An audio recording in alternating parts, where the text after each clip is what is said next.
शर्मा का सीता को सांत्वना दे रावण की माया का भेद खोलना। विधेय नंदिनी सीता को मोह में पड़ी देख शर्मा नाम की राक्षसी उनके पास उसी तरह आई जैसे प्रेम रखने वाली सखी अपनी प्यारी सखी के पास जाती है। सीता राक्षस राज की माया से मोहित हो बड़े दुख में पड़ गई थी। उस समय मृदु भाषणी शर्मा ने उन्हें अपने वचनों द्वारा सांत्वना दी। शर्मा रावण की आज्ञा से सीता जी की रक्षा करती थी। उसने अपनी रक्षणीय सीता के साथ मैत्री कर ली थी। वह बड़ी दयालु और दृढ़ संकल्प थी। शर्मा ने सखी सीता को देखा। उनकी चेतना नष्ट सी हो रही थी, जैसे परिश्रम से थकी हुई घोड़ी धरती के धूल में लौटकर खड़ी हुई हो। उसी प्रकार सीता भी पृथ्वी पर लौटकर रोने और विलाप करने के कारण धूल दूसरित हो रही थी। उसने एक सखी के स्नेह से उत्तम व्रत का पालन करने वाली सीता को आश्वासन दिया, विधेय नंदिनी धैर्य धारण करो, तुम्हारे मन में व्यथा नहीं होनी चाहिए। धीरे रावण ने तुमसे जो कुछ कहा है और स्वयं तुमने उसे जो उत्तर दिया है वह सब मैंने सखी के प्रति स्नेह होने के कारण सुन लिया है। विशाल लोचनी, तुम्हारे लिए मैं रावण का भय छोड़कर अशोक वाटिका में सोने गहन स्थान में छिपकर सारी बातें सुन रही थी। मुझे रावण से कोई डर नहीं है। मिथिलेश कुमारी राक्षस राज रावण जिस कारण यहां से घबरा कर निकल गया है उसका भी मैं वहां जाकर पूर्ण रूप से पता लगा ही हूं। भगवान श्री राम अपने स्वरूप को जानने वाले सर्वज्ञ परमात्मा ही। उनका सोते समय वध करना किसी के लिए भी सर्वथा असंभव है। पुरुष सिंह श्री राम के विषय में इस तरह उनके वध होने की बात युक्ति संगत नहीं जान पड़ती।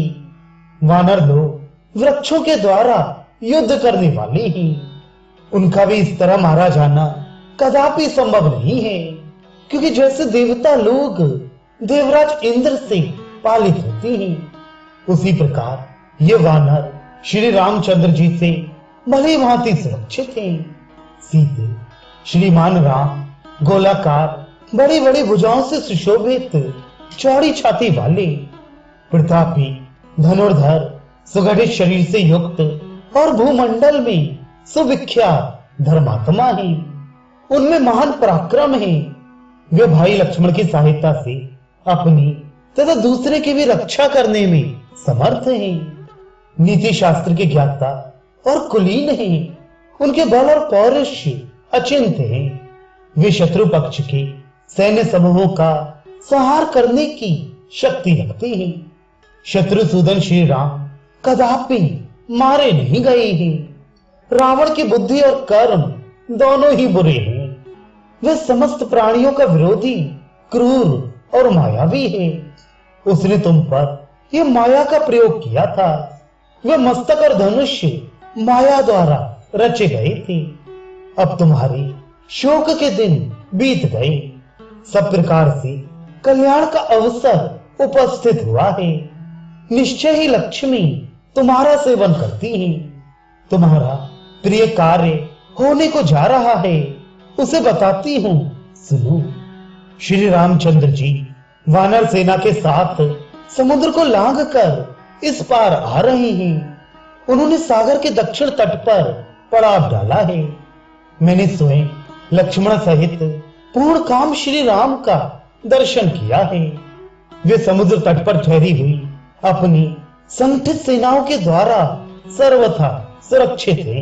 रावण ने जो शीघ्रगामी राक्षस भेजे थे वे सब यहाँ यही समाचार लाई हैं कि श्री रघुनाथ जी समुद्र को पार करके आ गए। विशाल लोचनी इस समाचार को सुनकर ये राक्षस राज रावण अपने सभी मंत्रियों के साथ गुप्त परामर्श कर रहा है। जब राक्षसी शर्मा सीता से यह बात कह रही थी उसी समय उसने युद्ध के लिए पूर्णता उद्योगशील सैनिकों का भैरव नाद सुना। डंडे की चोट से बजने वाले धौंसे का गंभीर नाद सुनकर मधुर वाषणी शर्मा ने सीता से कहा, धीरे, ये भयानक भेरी नाद युद्ध के लिए तैयारी की सूचना दे रहा है। मेघ की गर्जना के समान रणभेड़ी का गंभीर स्वर तुम भी सुन लो। मतवाले हाथी सजाए जा रहे हैं, रथ में घोड़े जोते जा रहे हैं और हजारों घुड़सवार हाथ में भाला लिए दृष्टिगोचर हो रहे हैं। जहां तहां से युद्ध के लिए सन्नद्ध हुए सहस्त्रों सैनिक दौड़े चले आ रहे हैं। सारी सड़कें अद्भुत वेश में सजी और बड़े वेग से गर्जना करते हुए सैनिकों से उसी तरह भरती जा रही हैं, जैसे जल के असंख्य प्रवाह सागर में मिल रहे हों। नाना प्रकार की प्रवाह बिखेरने वाले चमचमाते हुए अस्त्र शस्त्रों, ढालों और कवचों की वह चमक देखो। राक्षस राज रावण का अनुगमन करने वाले रथों, घोड़ों, हाथियों तथा रोमांचित हुए वेगशाली राक्षसों में इस समय ये बड़ी हड़बड़ी दिखाई देती है। ग्रीष्म ऋतु में वन को जलाते हुए दावानल का जैसा जाज्वल्यमान रूप होता है, वैसी ही प्रवाह इन अस्त्र शस्त्र आदि की दिखाई देती है। हाथियों पर बजते हुए घंटों का गंभीर घोष सुनो, रथों की घरघराहट सुनो और हिनहिनाते हुए घोड़ों तथा भांति भांति के बाजों की आवाज भी सुन लो। हाथों में हथियार लिए रावण के अनुगामी राक्षसों में इस समय बड़ी घबराहट है। इससे ये जान लो कि उन पर कोई बड़ा भारी रोमांचकारी भय उपस्थित हुआ है और शोक का निवारण करने वाली लक्ष्मी तुम्हारी सेवा में उपस्थित हो रही है। तुम्हारे पति कमल नयन श्री राम क्रोध को जीत चुके हैं। उनका पराक्रम अचिंत है। वे दैत्यों को परास्त करने वाले इंद्र के भांति राक्षसों को हराकर सम्रांगण में रावण का वध करके तुम्हें प्राप्त कर लेंगे।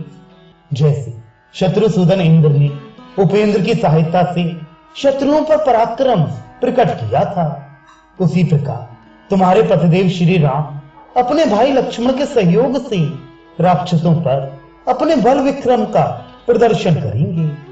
शत्रु रावण का संहार हो जाने पर मैं शीघ्र ही तुम जैसी सती साध्वी को यहाँ पधारे हुए श्री रघुनाथ जी की गोद में समोद बैठे देखूंगी। अब शीघ्र ही तुम्हारा मनोरथ पूरा होगा। जनक नंदिनी विशाल वक्षस्थल से विभूषित श्री राम के मिलने पर उनकी छाती से लगकर तुम शीघ्र ही नेत्रों से आनंद के आंसू बहाओगी। देवी सीते, कई महीनों से तुम्हारे केशों की एक ही वेणी जटा के रूप में परिणित हो, जो कटे प्रदेश तक लटक रही है, उसे महाबली श्री राम शीघ्र ही अपने हाथों से खोलेंगे। देवी, जैसे नागिन कैंचल छोड़ती है, उसी प्रकार तुम उदित हुए पूर्ण चंद्र के समान अपने पति का मुदित मुख देखकर शोक के आंसू बहाना छोड़ दोगी।